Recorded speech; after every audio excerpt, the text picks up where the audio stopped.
Extra, extra, read all about it. President Roosevelt is dead. The president is dead. Let me see that thing. The president is dead. Oh no! What's that? Did you say that Roosevelt is dead? Did you hear that? The president's dead. The president is dead? What? Then who's president now? Hey, lady, did you hear that? Roosevelt's dead. Now, who's in charge? I don't know, but we're gonna find out soon. Do you know who's in charge now? In charge of what? Didn't you hear? The president is dead. Scene 1, date April 12, 1945. Place, Washington, D.C. An office in the United States Senate building. Harry S. Truman, Vice President of the United States, is seated at a desk reading a newspaper. There's a knock at the door. Come on in. Door's open. Oh, good morning, Donald. What can I do for you? Mr. President, have you heard the news? What news? President Roosevelt is dead. He died this morning. Oh, my. I've been instructed to inform you that you're wanted at the White House. At the White House? Yes, sir. I have to call Bess. So there's no time for that. You have to report to the White House now. Mrs. Roosevelt wants to speak with you personally. If the First Lady wants to speak with me, it must be about something very important. That may be true, but she insisted that she speak with you. What can I say to her? Sir, time is of the essence. The press will be there waiting for you. What will I tell the press? Hello? Yes, I heard. Thank you, you're very kind. Please put me through to my wife. Hello, Bess. Oh, so you know. I've been summoned to the White House. Thank you, dear. I'm going to need all the help I can get. Truman gets up and puts on his jacket and hat. Okay, Donald, let's go.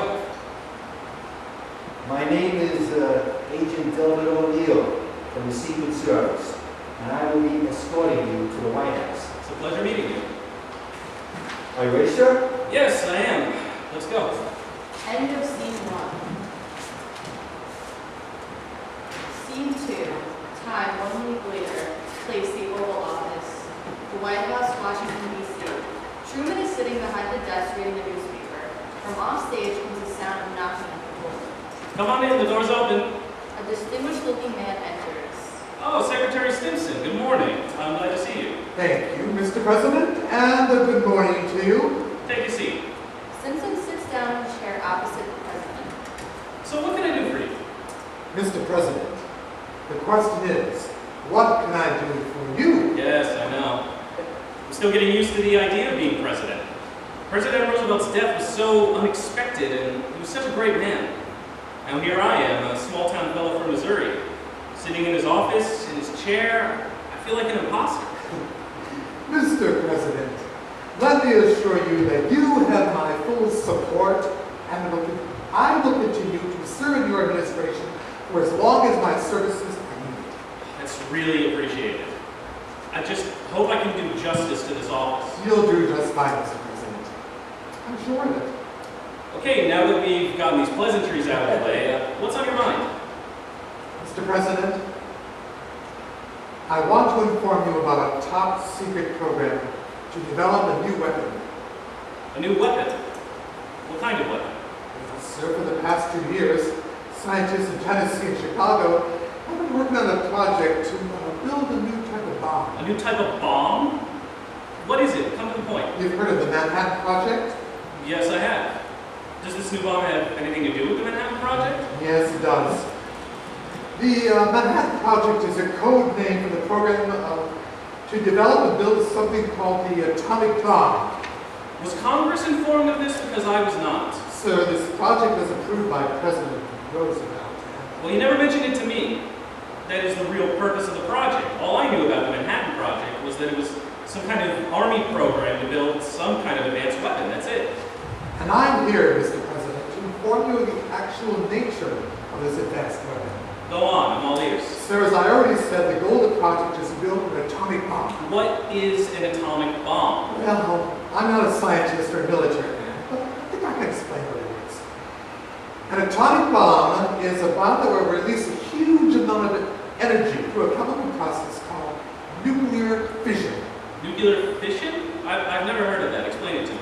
Well, nuclear fission, as I understand it, is a process whereby atoms, in this case atoms of uranium, are split open, releasing a tremendous amount of energy.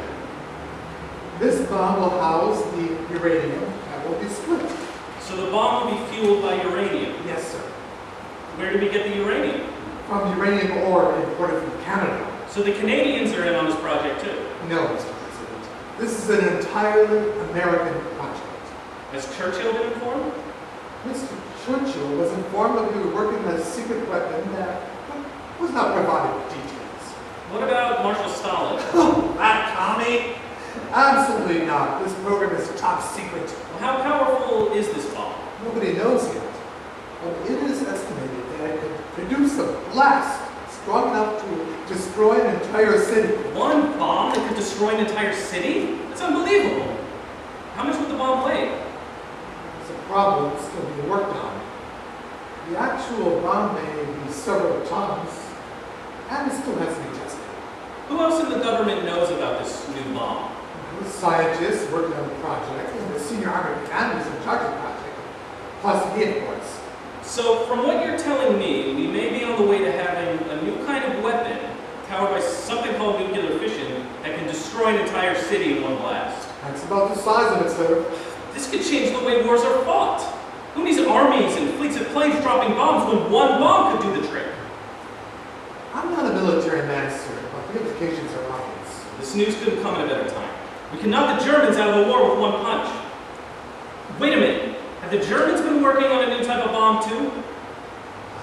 According to our sources, the Germans were working on a similar project. Well, how far along are they? I'm not sure, but the papers captured in Strasbourg, France, where they had their laboratories, it seems that they were very close to building a bomb. It's a relief, but I don't want to take any chances. While the Nazis are still fighting, we can't let them get the bomb first. Hitler having such a weapon would be catastrophic for us. Look at all the damage he caused with those V-2 rockets. I agree with you wholeheartedly, Mr. President. What was President Roosevelt's plan for this new bomb? He never discussed it, at least not with me. However, he was in favor of developing such a weapon. I wish I'd been informed of this earlier, but I'm glad you informed me now. Between dealing with the Japs and the Nazis, I had my hands full. I feel like a man with a blindfold, feeling his way through a maze in the dark. I know there's a correct path somewhere, but I don't know exactly where. You understand? Yes, I understand. We in the State Department are behind you. Okay. Keep me informed on the status of this project, especially when the bomb will be scheduled for testing. Yes, Mr. President. I will. Have a good day. Stimson gets up and exits. Truman picks up the phone. Give me General Marshall. Hello, General Marshall? This is President Truman. No, I'm fine, thank you. Yes, we all miss President Roosevelt. Yes, he was a great man. Thank you for the kind words. Do you know anything about us building something called an atomic bomb? You do? Looks like I'm the last one to know. Don't worry about it, I'm not faulting you.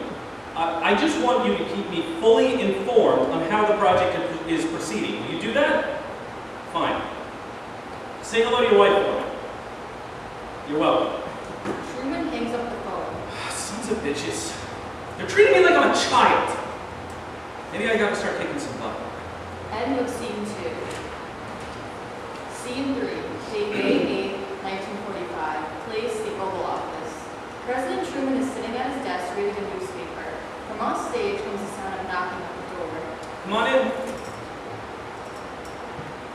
Mr. President, General Marshall is here to see you. Does he have an appointment? No, sir, but he told me it was urgent. You know that I normally don't like meeting anyone without an appointment. I know, sir, but he told me that he rushed over to see you about a matter of utmost importance. All right, show him in. General Marshall enters. Donald turns to exit. You stay. Yes, sir. General Marshall, what can I do for you? Mr. President, have you heard the news? What news? Germany surrendered today. It's official. The war is over. Well, it's about time those sons of bitches surrendered. But the war still isn't over. We still have to deal with the Japs. That's true, Mr. President. But once they learn that the Germans have folded, then maybe they'll follow suit. Yes, maybe, but for some reason I doubt that. They just seem too pig-headed to think clearly. Now that the Germans are out, Now we can transfer troops to the Pacific and finish off the Japs. I don't think the American public would be too happy about that. Millions of our soldiers have been away from home for 2, even 3 years. More than, Mr. President. But if we send the troops over to the Pacific now, then we'll bring this war to a rapid conclusion. You think so? The Japs don't seem like they're ready to quit. How many men have we lost so far at Okinawa? Quite a lot, but all within acceptable limits, Mr. President. Acceptable limits.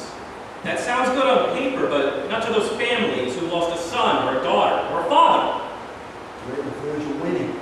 It's just a matter of time, Mr. President. But when? No matter how much damage we inflict on them, the Japs won't stop fighting. You know anything about these kamikazes? Yes, Mr. President. The Jap suicide bombers. Do you think that an enemy willing to kill themselves is going to surrender? They can throw all the kamikazes they want at us.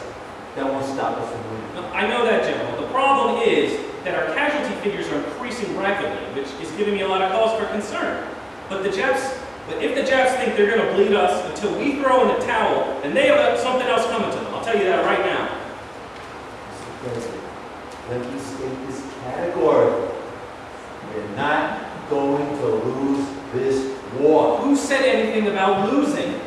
But this war cannot go on indefinitely. I have to think about the American people. And right now, I can't tell them when the war will end, and that's a problem.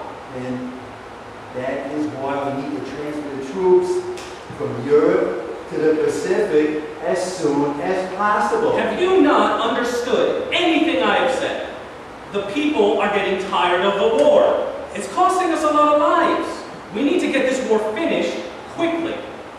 By the way, if we do reduce the number of troops from Europe, what will the Russians do? I presume that they will abide by the agreements made at Yalta. But still, how can I be certain that the Russians won't try to grab all of Germany? The Russians took heavy losses in Berlin, so they're probably in no shape to pick a fight with us. Well, the same is being said about the Japs at Okinawa. We're still fighting them for what? I don't quite understand your question, sir. Why are we fighting with the Japs in the first place? Because the Japs attacked us at Pearl Harbor, Mr. President. Don't sass me, General. I have no patience for that. Sir, please accept my apology, but I did not mean to offend. You posed a question to me, and I replied. Well, I didn't like the tone of your reply. Then, with all due respect, sir, could you kindly explain what it is you're driving? Look, General, it's like this. Remember when the Japs started the war with China in 1937? Of course, sir. Well, everybody got on the Japs, including us. But what I can never understand is why we were so hot and bothered over the Japs going to China in the first place. Probably because the Japs were flagrantly violating the open door policy. Yes, I know that, General. I'm not completely ignorant. But was that enough of a reason for us to want to risk a war with the Japs? I would say yes. And that's because... Because the United States had vital interests in China and the Pacific which had to be defended. What vital interests? Mr. President, I'm a military man, not a diplomat. And the issues you are raising are a bit outside my area of authority or expertise. I'm just trying to make heads or tails of why we got into this war in the first place. Sometimes I think it would have been better if we'd let the Japs alone. Let them deal with China. You know, let China become their problem and save ourselves a lot of grief, such as Pearl Harbor, Wake Island, and Bataan. Mr. President, what you are talking about is called appeasement. And Neville Chamberlain tried that with Hitler and it did not work. And there is no reason to believe that it would have worked with the Japanese. The Japs were bent on conquest and would not listen to reason. Well said, General. But still, I have to find some way to explain to all those mothers out there why their sons are still dying on the battlefield. Let me assure you, Mr. President, that you are mine for support. And once again, thank you for meeting me in such short notice. And thank you too, General, for informing me about that new weapon. My pleasure, Mr. President. General Marshall gets up and exits. Boy, what a stuffed shirt he is. I would have wanted him as my company commander in the First War. Do me a favor, will you? Yes, sir. Could you please arrange to have the kitchen deliver a ham and cheese sandwich on white bread at the Oval Office? Of course. Is there anything else you may need? No, that's it for now.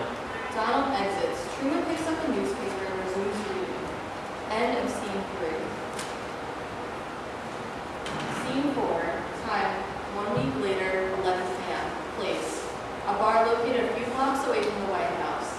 The lights are dim. Behind the bar is a bartender. Sitting at the bar is a middle-aged man named Sal DiMartino who is sipping on a drink. A few feet to his left are President Truman and Donald, who are disguised as factory workers. Sir, I don't think this was a good idea to come here. The Secret Service finds out what Let me worry about the Secret Service. What will it be, gents? Nothing for me. Oh, don't listen to him. 2 beers. Okay, Bob, 2 beers coming right up.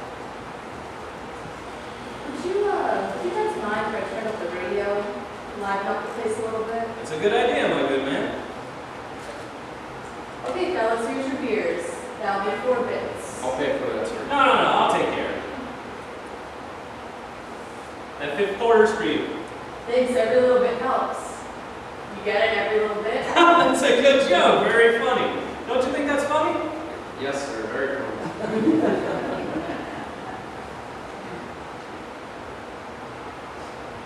The bartender walks over to the radio and turns it on. Music can be heard.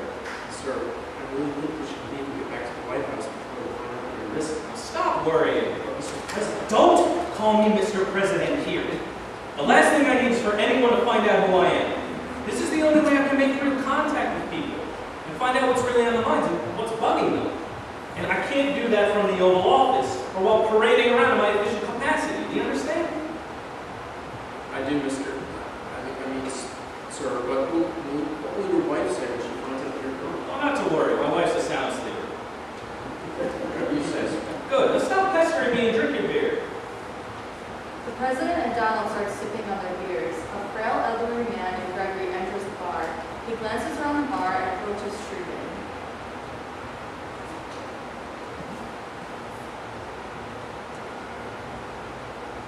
Why, hello, gentlemen. Mind if I join you? Please do. There's plenty of seats.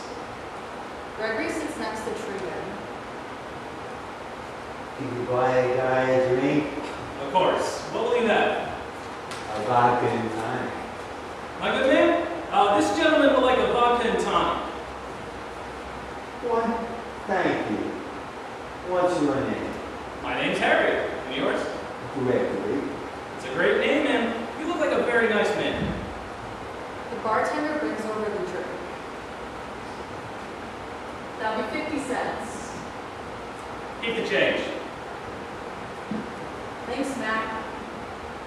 My, you're quite a big spender. Well, thank you, my dear man, but let me assure you, I do not spend money needlessly. We understand the value of money where I come from. And where's that? Missouri. You ever been there? No, the furthest I ever traveled was to Akron, Ohio, to attend my late wife's funeral. That was a bust. No funny because he left me out of a will. Well, that must have been disappointing. It was. What was I to do? I was only through the help of friends if they would get back to Washington. You must have good friends. None of my friends are worth a dime. Yes, they were good friends. A fine gentleman like you should have good friends. Truman, Donald, and Gregory sip on their drinks. What are you doing out now this time of night? I couldn't sleep, so I thought I'd go for a walk. Maybe you pal. Well, I think he came to the right place. I think I did too. What kind of work do you do? I'm retired, but right now I'm looking for a job just to keep busy. Oh, you hear that? Gregory here is looking for a job. Is there an opening on our staff? I don't know, sir. But I can find out. Good, find out. Tell me more about yourself. I'm originally from Baltimore. And here's this evening's top stories. Fighting continues to rage on in Okinawa as the Japanese continue to put up stiff resistance. According to sources at the battle, the Japs have gone all out to push our soldiers off the island and have also started attacking our ships with suicide planes called kamikaze. Losses on both sides have been high. In other news, Turn that thing off! Take it easy, no need to yell. Sorry, Mac. My son's in Okinawa, and that report upset me. Okay, what's wrong? I don't know if he's alive or not. You know, Harry, the world's a real mess. I know, Grandma. When will this war end? That's what a lot of people are wondering. Roosevelt wouldn't know what to do. But that new guy, Truman, is doing nothing. What would it say? Since he's become president, we've lost more soldiers than during the entire previous 2 years. I thought the Japs were ready to surrender. Now, what the hell is going on? I think he's upset with the president. I know that too, my friend. Well, I think it's about time for us to get going. Well, I hope to see you again soon. I have a feeling you will. Oh, would you please give me an address where I can reach you? Gregory takes out a pen from his jacket pocket and writes his address on a napkin and gives it to Truman. That's where you can find me. Time to leave. Donald and Truman get up from their stools and are leaving. Before exiting, Truman goes over to the man at the bar. I hope your son comes through it safe and sound. He's serving his country. And for that, you should be proud. Thanks, Mac. What's your name? Sal. Sal DiMartino. Yours? My name is Harry. Glad to meet you. Truman extends his hand and Sal takes it. They shake hands firmly. Take care. Unnoticed by the others, Truman and Donald are exiting, but right before they go off stage, Truman signals Donald to stop. From off to the side, both stop, turn around, and watch the action on stage. You know, that guy looked kind of familiar. Now that you mention it, he did. Nah, no way. You're right, couldn't have been. Hey, mister. Care to talk? Get lost, you bum. That's right, creep, scram. Hey, mister, I heard what you said about your son. My grandson's been missing in action since April. And if we don't get word from him about him soon, then I don't know what we're going to do. He's only 19. Sal gets off his stool, goes over to Gregory and embraces him. Gregory continues to cry on Sal's shoulder. Truman and Donald saw and heard everything. I heard enough. Let's go. Also, make sure you contact Gregory first thing tomorrow, offer him a job. Preferably on the White House staff so that you can look in on him. And if he refuses, you go to his home and tell him that he's directed to report to the White House by order of the President of the United States. We can't have old people going around crying. Yes, Mr. President. End of scene 4. Scene 5, date July 16, 1945. Place, the Oval Office. Truman is sitting at his desk reading a newspaper. Donald enters. Mr. President, Secretary Stimson and General Marshall wish to see you now. They say it's urgent. Now what? With these fellas, it's never good news.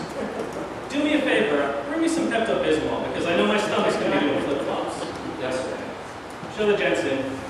Donald opens the door. Stimson and Marshall enter. Donald exits. Please, sit down.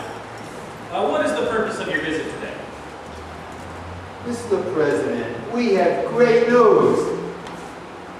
We've just been informed that the atomic bomb was tested this morning, and the results were successful beyond our wildest expectations. We now have a new weapon that can end this war. Not only did the bomb detonate without a hitch, it's now light enough that it can be delivered to the target by one B-29. Sir, I would recommend that you keep this under wraps for the time being. Why? We don't want to tip off the Japs, because if we do, then we'll lose the element of surprise. Precisely, Mr. President. How powerful is this new weapon? According to scientific estimates, the blast is equivalent to 20,000 tons of TNT. Oh my. That can do a lot of damage. Certainly can, Mr. President, which is why it's most fortunate that we have this weapon and not somebody else. Yes, that is most fortunate. Now it's a question of when we'll use it. And where? Any suggestions? I can't answer that right now, Mr. President, but I'll get back to you with a list of potential targets. Please do, soon. Yes, sir. Of course, Mr. President, none of this would be necessary if the Japs agreed to surrender. Any word on whether the Japs are ready to surrender? Well, we've been sending out feelers and diplomatic emailings, but so far, nothing conclusive. Well, what is it they want?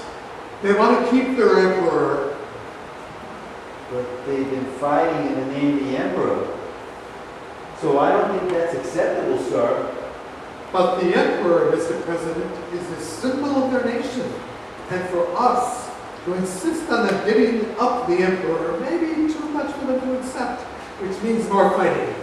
Well, Mr. President, if we let them keep the Emperor, they may take that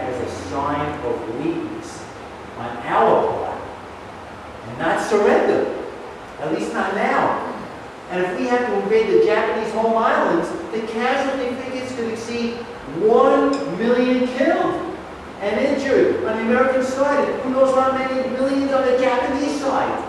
Are you certain about those figures? Yes, sir. Those figures are conservative estimates. And after Okinawa, would the American people be willing to sustain those kinds of losses?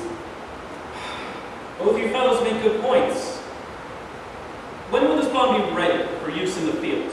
We should have 2 bombs ready for deployment within the next 2 weeks. Now, can we use this bomb without causing civilian casualties? Mr. President, given the nature and power of this weapon, it is highly unlikely that civilian casualties could be completely avoided.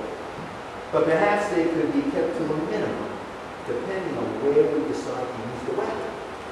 What about inviting the Japs to watch a demonstration of the bomb somewhere in the ocean? The Japs don't go for that. They just see it as a ploy. And if the demonstration fails, then the military consequences could be disastrous. We lose all credibility with the enemy, Mr. President. Either we use the bomb or we don't. The decision is yours. Before I make a decision, maybe I ought to discuss this matter with the chairman of the Senate Foreign Relations Committee. No, I urge you not to do that, sir. As the President of the United States, you are the Commander-in-Chief of the Armed Forces. And you have the final operational authority over this entire project. The decision is yours and yours alone to make. To put it over to the Senate now would constitute a serious abrogation of presidential power. It would also cause others around the world to perceive the Chief Executive of the United States as being indecisive and weak, and lead to undue delay in the prosecution of the war, which we all agree needs to be concluded as quickly as possible. You fellows have dropped a real hot potato on my lap. But as that placard says on my desk, the buck stops here. So I guess it's up to me now. Simpson and Marshall exit. Donald enters with a glass of Pepto-Bismol. Here's your Pepto-Bismol, sir. Oh, thank you. I knew I needed it. End of scene 5. Scene 6. Time, same date, 9 p.m. Place, the living room inside the private quarters of the White House. President Truman and his wife Bess are sitting in separate chairs. Truman is reading a newspaper, and Bess is reading a book. What are you reading? Reader's Digest. Anything in there interesting? Somebody wrote a short story about a world without war. That'll be the day. You ought to be more optimistic, Harry. I try, Bess, but it's hard. Every day it's something else. If it's not the war, then it's some labor strike, or crime problem, a race riot, some other problems that just seem to defy solution. But you're the president, so you're in a position to do something about that. Well, it's not quite as simple as that. No amount of training can ever fully prepare someone for the job of president. It's like no other job in the world. Sound a little down. What's the matter? Today, Secretary Stimson and General Marshall brought me some momentous news. Do you want to discuss it? Oh, I don't want to burden you. You're burdened enough already with your being First Lady and having to put up with me and my moodiness. You have your job, and I don't. Now what's the problem? Today I was told that we have a bomb with the strength equal to 20,000 tons of TNT. It's a pretty powerful bomb. That's what I said too. So what's the issue? The war is dragging on, and even though we've pounded just about every Jap city into rubble, they're still refusing to surrender, which means that we may have to invade their islands, an action which may cost us over 1 million casualties, which is something that I doubt the American public will be willing to support, especially if we have a weapon, meaning this new bomb that could make such an invasion unnecessary. So your choices are either to invade or use this new weapon. That's correct. So what's the problem? Well, the problem is that this weapon could probably wipe out an entire city with one blast, and meaning a whole lot of civilians would be killed. I'm not too comfortable with that. But why use it on a city? That's where the Jap military targets are located. I understand. What about the Japanese needing a demonstration or a warning? I asked about that too, and I was told those options are off the table. Either we use it with no prior warning or not. The decision is mine, and this is an awful decision to make. Have you considered discussing this matter with some of your friends up in the Senate? Both Stimson and Marshall warned me not to do that, and I'm inclined to agree with them. Why? This is a military operation, and therefore, as Commander-in-Chief of the Armed Forces, the decision is mine. Well, with complete confidence that you'll make the correct decision, one that will take into consideration the best interests in our country. Thank you, dear. I don't know what I would have ever done without you. And in seat 6.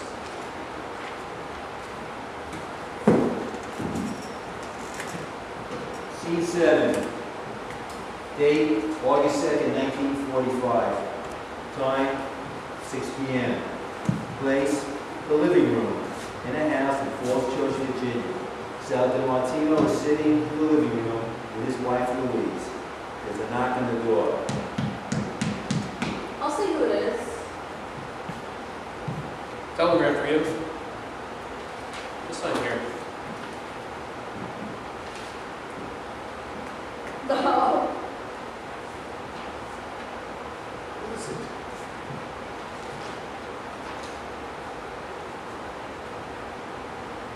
Dear Mr. and Mrs. DiMartino, it is our sad duty to inform you that your son, Sergeant Joseph DiMartino, was killed in action on Okinawa. A boy's dead. A little boy's dead. No. God, no. Oh, he was a good boy. When will this war end? Eki Tojo, Prime Minister of Japan, enters the scene.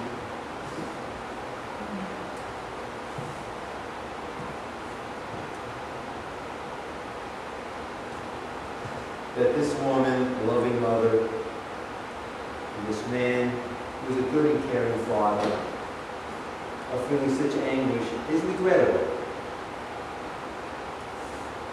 As a parent myself, I can commiserate with them.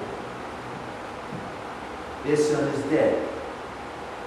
Such a grievous loss is like a gaping wound that will never completely heal. Yet all of this fighting and suffering could have been avoided if the United States government had not been so obstinate in its demands and had adopted a more understanding and conciliatory attitude. While America was pursuing outdated policies, Japan wanted to bring peace, order, and prosperity to East Asia, which is Japan's neighborhood, not America's. Japan wanted to work with America, not against America.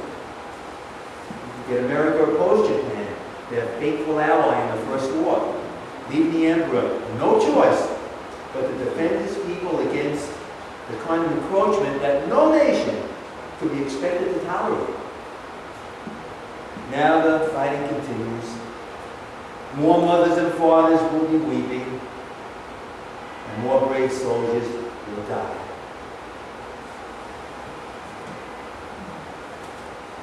On Okinawa, American losses totaled over 6,000 killed and injured.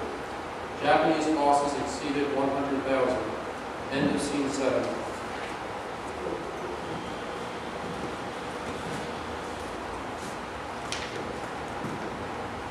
The time, August 6, 1945. The place, the kitchen in my house in Hiroshima, Japan. My name is Yoko Watanabe. I'm washing dishes in the sink. My 2 children, girl age 9 and boy age 6, are playing in the yard outside.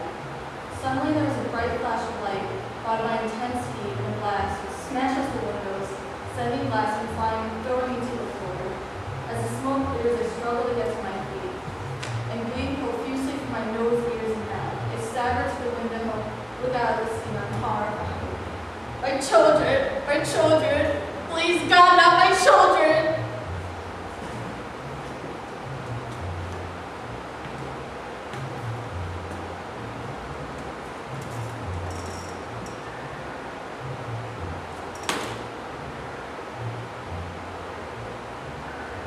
Stop your crying. Remember, you are Japanese, and we are at war. There is work to be done. We must prepare to defend the homeland against the barbarian invaders that the enemy is now resorting to horrible superweapons is proof of their weakness, not ours. Japan will never surrender. Get up, you say? Prepare to defend yourselves, you say? Are you serious? My future's dead. My children's dead. For what? For what?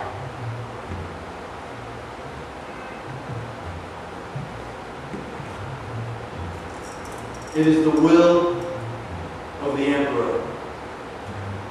3 days later, on August 9th, a second atomic bomb would be dropped on the Japanese city of Nagasaki. Both bombs together killed over 200,000 people. End of Scene 8.